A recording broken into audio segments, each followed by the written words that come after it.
Buenos días, mi nombre es Antonio Sánchez, yo soy médico y cirujano, especialista en bioética, en docencia universitaria, magíster en cuidado paliativo, soy docente universitario de la Fundación Universitaria Sanitas, trabajo y vivo en Colombia, en la ciudad de Bogotá, y el día de hoy vamos a hablar sobre un tema muy importante que se llama dilemas al final de la vida.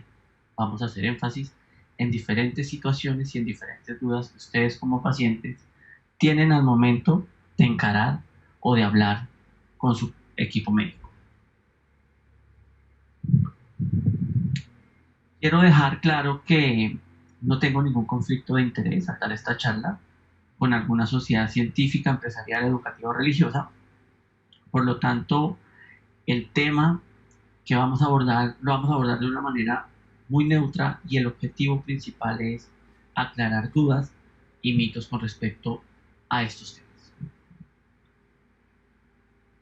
Recordemos que como primer tema vamos a hablar de la eutanasia y esta es muy interesante, pues en el mundo a través de los años se ha ido legalizando de una manera mucho más recurrente. Tenemos como primera opción Holanda, que fue legalizar en el 94, y así fuimos abordando otros países como Bélgica en el 2002, Luxemburgo en el 2008, Canadá en el 2016 y en Australia en el 2019.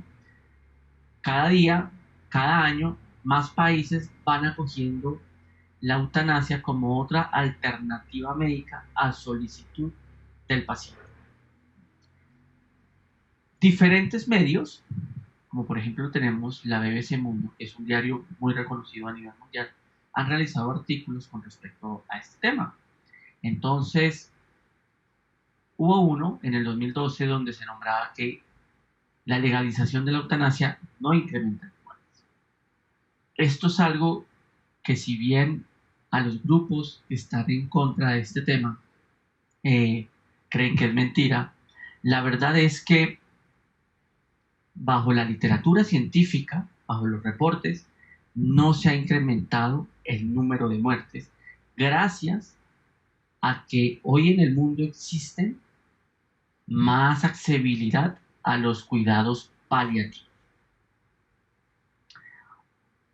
Nuevamente, ese mismo año, la BBC saca otro artículo que dice eutanasia sobre ruedas al servicio de los holandeses.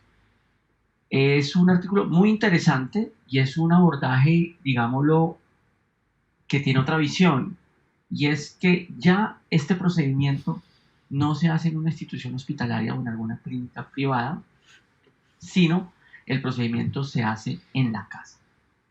Si lo vemos desde un punto de vista muy social, pues la muerte llega rodeado de los seres queridos en la comodidad de su lecho, en la comodidad de su casa, cosa que para algunos es algo muy agradable, morir al lado de su familia y morir en su hogar, en el calor de su regazo.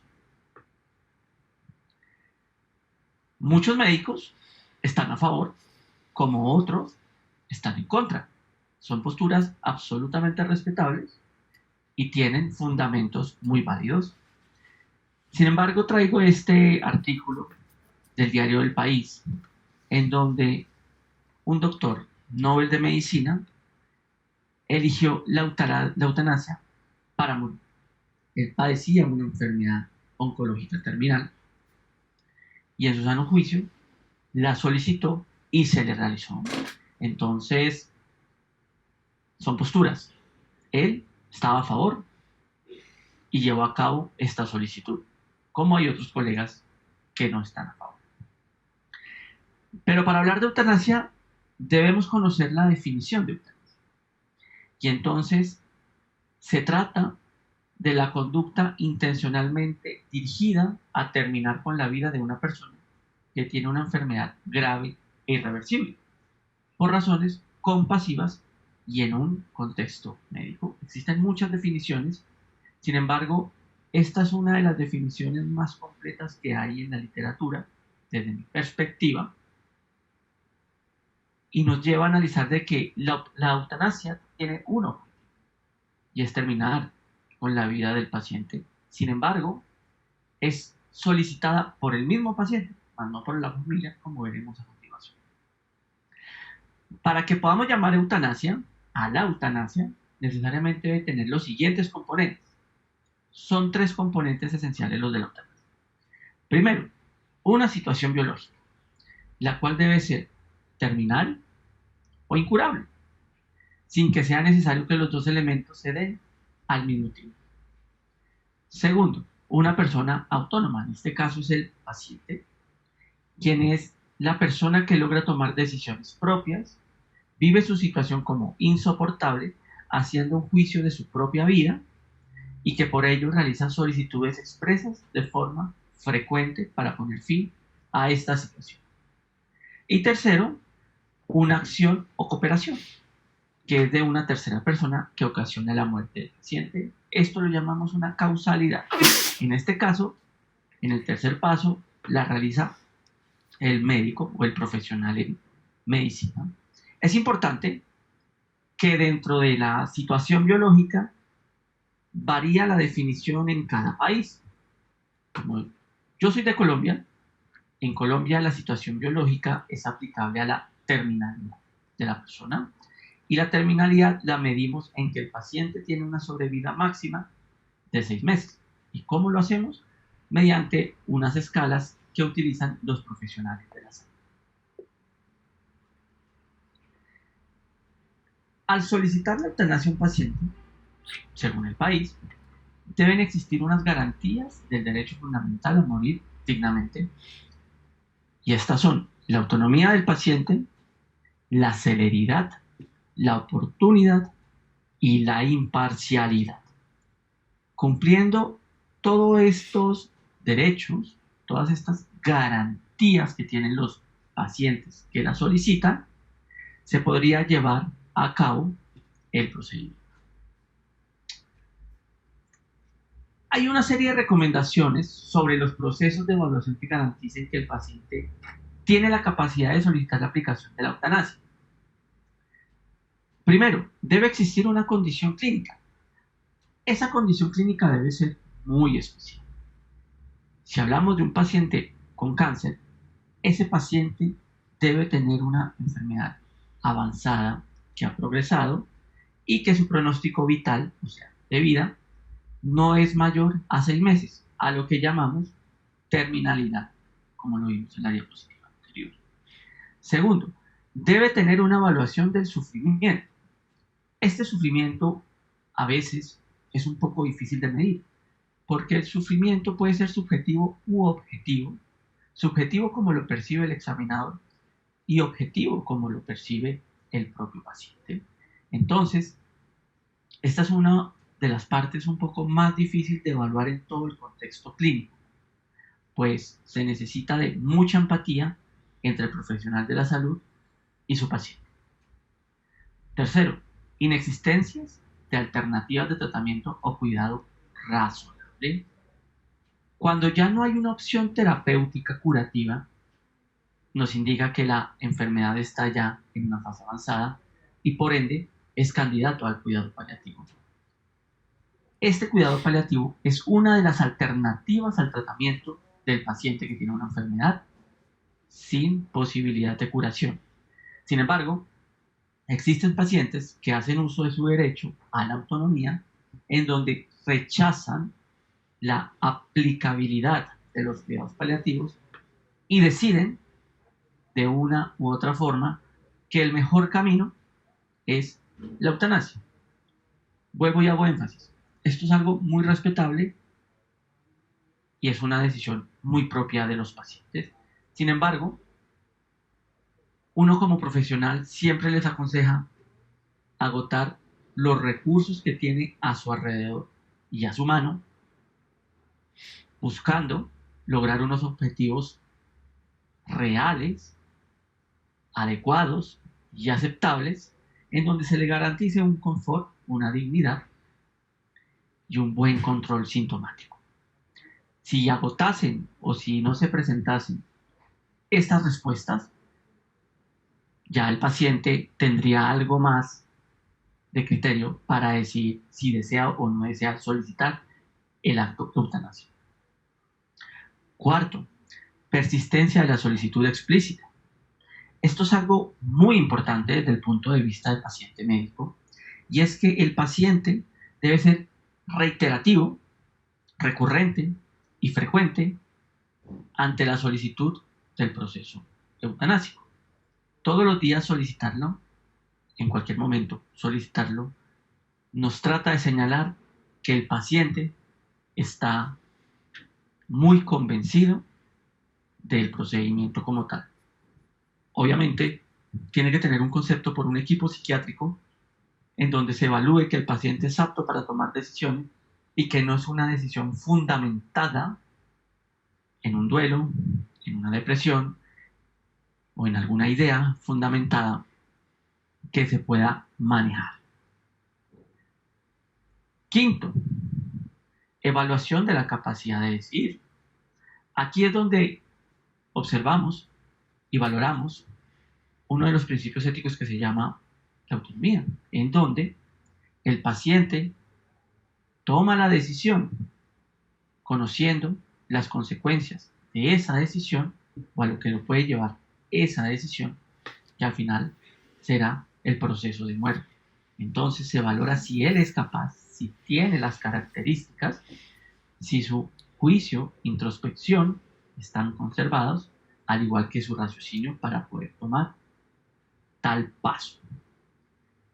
Y obviamente, una segunda valoración médica por un grupo externo de profesionales de la salud, en donde hará una evaluación de todos los pasos para poder así dar un juicio nuevamente objetivo, clarificar dudas y dar su opinión con respecto si es posible o no realizarla.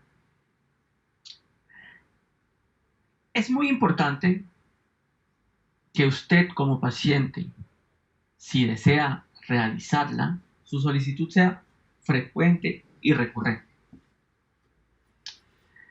Recomendaciones sobre dónde y quién debe realizar el procedimiento. Esa es una duda que muchas veces los pacientes nos preguntan a nosotros, los médicos. Y aquí debemos hacer hincapié en algo, y es depende. Depende como los protocolos que tenga ese país donde el paciente resida lo tenga estipulado.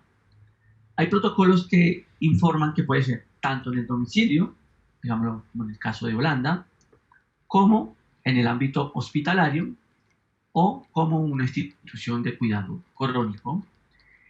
Sin embargo, algunas legislaciones de países, debido al tipo de medicamentos que se utilizan, pues están solamente regulados para aplicabilidad en una institución hospitalaria y no en una institución domiciliaria. Entonces, cada país o cada estado, según el país, tiene los protocolos de cómo se pasan los medicamentos y qué medicamentos se pueden usar tanto en domicilio como en una institución médica. ¿Quién puede realizar la eutanasia? La eutanasia la realiza un médico. Ese médico, en algunos países, debe ser especialista, como en otros países puede ser medicina general.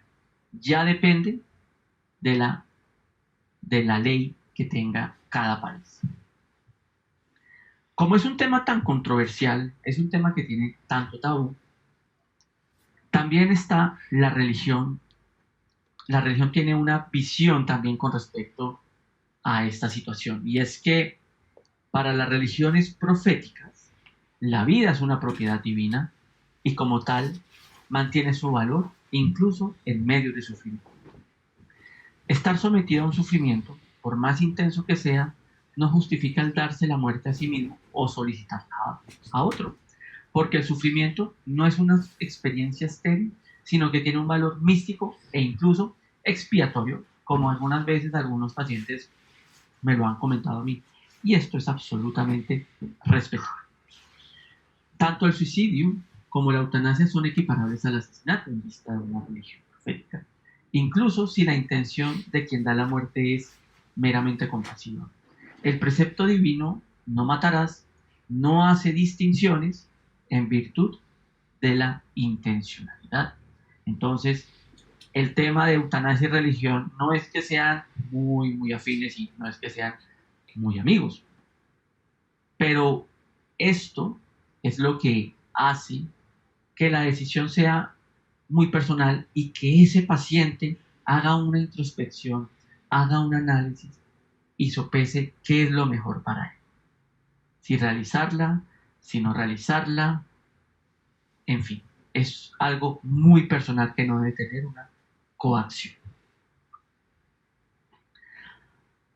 Hay un término muy importante dentro de los dilemas de final de vida y es la sedación paliativa. La sedación paliativa es la administración de fármacos o medicamentos en las dosis y combinaciones requeridas para reducir la conciencia de un paciente terminal o agónico y aliviar adecuadamente uno o más síntomas refractarios. ¿Qué quiere decir síntomas refractarios? Que son síntomas que a pesar de usar los medicamentos para controlarlos, no ceden estos síntomas. Por lo tanto, utilizamos la sedación paliativa. La sedación paliativa es diferente a la eutanasia, porque en la eutanasia lo que se busca es la muerte y en la sedación paliativa lo que se busca es aliviar los síntomas para darle mayor dignidad y confort a ese paciente que los está padeciendo. Una pregunta muy común que se hace en los pacientes es: ¿existen diferencias éticamente relevantes entre la sedación paliativa y la eutanasia? Y aquí tenemos que evaluar 3 puntos. Primero, la intencionalidad. ¿Cuál es la intención de cada procedimiento?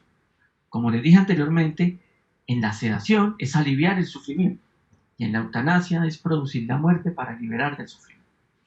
El proceso en la sedación es la prescripción de fármacos ajustados a la respuesta del paciente y en la eutanasia, administración de fármacos, pero a dosis letales. Por lo tanto, la intencionalidad va a ser la muerte. ¿Cuál es el resultado? En la sedación va a ser el alivio de los síntomas y en la eutanasia va a ser la muerte por la administración de esos fármacos a dosis letales.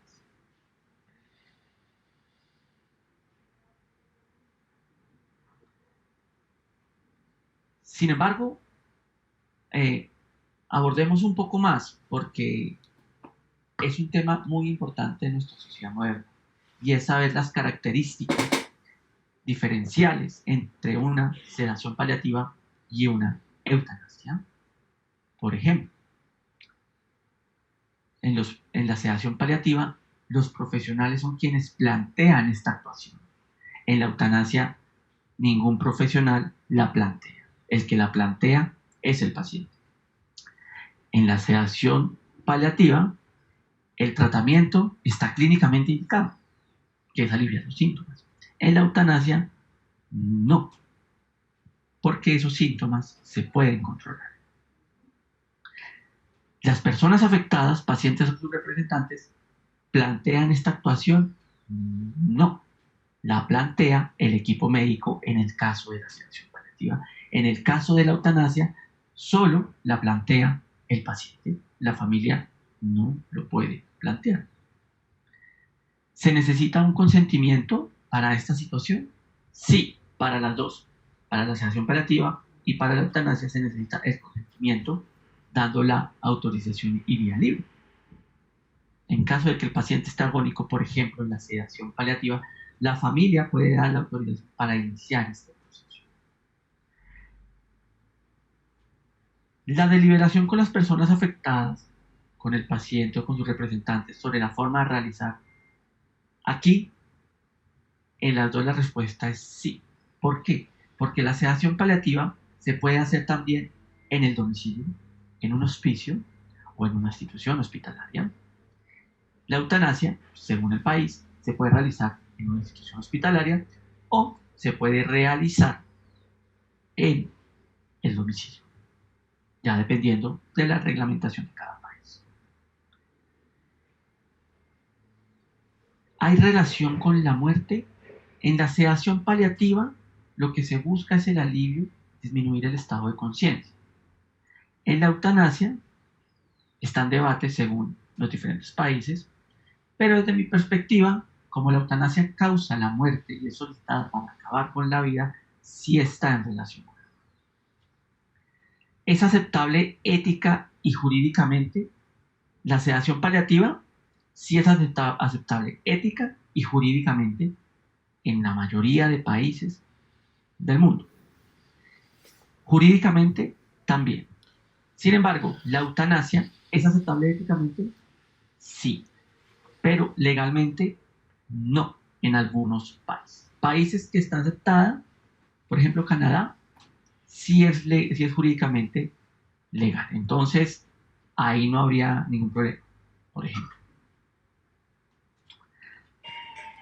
Otro tema interesante que confunde a los pacientes al final de vida o en cuidado paliativo es el suicidio asistido y el suicidio medicamente asistido. ¿Y cómo podemos definir esto? Como la acción de una persona que sufre una enfermedad irreversible para acabar con su vida y que cuenta con la ayuda de alguien más que le proporciona los conocimientos y los medios para hacerlo. Entonces, un ejemplo, si es un suicidio médicamente asistido, hablamos de que un médico lo ayuda, pero no ejecuta la acción, al contrario de la eutanasia, que es el médico quien aplica la medicación a dosis letal. En el suicidio médicamente asistido y en el suicidio asistido, el paciente es el que realiza la acción para terminar con su vida. Las voluntades anticipadas. Las voluntades anticipadas, como decimos acá, es un tema que se ha vuelto de moda. Es un tema que ha cogido fuerza, que ha cogido ánimo. Y es que se ha mostrado la importancia de realizarla al momento de que un paciente está al final. Y las podemos definir como la manifestación que hace de manera unilateral, autónoma y libre una persona, como sujeto moral, sobre lo que quiere en caso de encontrarse en una determinada condición clínica, patológica, que le disminuya o le aniquile su independencia, su autonomía, y en lo que no pueda manifestar de manera directa y expresar su consentimiento. Entonces podemos comprender que la voluntad anticipada se ejecutará cuando el paciente no tiene la capacidad de decisión. En esta diapositiva podemos observar los diferentes sinónimos que tienen las voluntades anticipadas. Por ejemplo, se puede llamar instrucciones previas, testamentos vitales o testamentos biológicos, directivas médicas anticipadas, declaraciones sobre la propia incapacidad, plan de cuidado avanzado, living will y directivas previas. Todas en conjunto significan lo mismo, sin embargo, en diferentes países tienen diferentes nombres. ¿Cuál es el objetivo? Es adoptar decisiones que deben ser observadas en el momento en el cual no se pueda discernir, cuando no tenga conciencia o cuando no se haya en condiciones de manifestar su voluntad. ¿A quién va dirigida una voluntad anticipada? Importantísimo que ustedes como pacientes lo tengan claro. A evitar que les sean administrados tratamientos inútiles, peligrosos, ineficaces, desproporcionados, que no brindan o no brindarán ningún beneficio clínico al paciente. Rechazar cualquier esfuerzo terapéutico que pretenda el mantenimiento vital sin posibilidades de recuperación o rehabilitación. Decidir ser donante de órganos, por supuesto. Permitir el acceso a datos clínicos a un tercero. Designar a un representante, a una persona que o bien sustituya o bien subrogue la voluntad del paciente. Eso se puede dejar consignado en la voluntad. Manifestar el deseo de no permanecer en un centro hospitalario y solicitar o rechazar el apoyo espiritual. ¿Cómo se debe hacer el contenido? Ciudad y fecha, nombres y apellidos, documento de identificación, la indicación concreta y específica de que se encuentra en pleno uso de sus facultades y libre de coacción, conocer y estar informado de las implicaciones de su declaración, o sea, de lo que está realizando y está escribiendo, y hacer la manifestación específica, clara, expresa, inequívoca respecto a sus preferencias y al final firmar. Ahora bien, ¿cómo la validamos? Depende. Les puedo contar que en Colombia se puede validar de tres maneras. La primera, ante un notario, que es un ente del Estado, una figura notarial. La segunda, ante dos testigos sin necesidad de notario. Y la tercera, ante el médico tratante en la institución hospitalaria o en su consulta externa. Ya aquí depende de cómo se pueden validar en cada país del paciente que nos está viendo este. Y al final se firma. Estos son algunos ejemplos de indicaciones y preferencias para construir el documento de voluntad anticipada. Entonces, como en la diapositiva anterior, colocan el encabezado y ustedes hacen un subtítulo en donde pueden poner preferencias e indicaciones para el cuidado, o preferencias e indicaciones sobre el final de la vida, o preferencias e indicaciones sobre la donación de órganos y tejidos. Ya esto se deja a la voluntad del paciente, quien es el que está realizando la voluntad anticipada, quien es el principal interesado en esas decisiones cuando él no pueda realizarlas.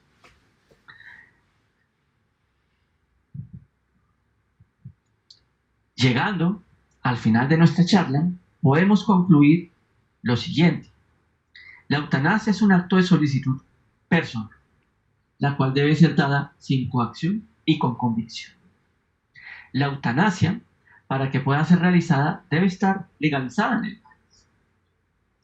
El objetivo de la eutanasia es la culminación de la vida a petición de la persona que es el paciente. La sedación paliativa es un acto médico dirigido hacia el confort y control de síntomas refractarios al tratamiento médico. Y el suicidio médicamente asistido, para que pueda ser realizado, debe estar legalizado en el país. Espero haber aclarado estos temas. Sé que son unos temas un poco tabú, son un poco difíciles de abordar, pero este es el comienzo para poder tener claridad o unas bases con respecto a qué desea usted como paciente si llegase a estar en el final de la vida. Muchas gracias.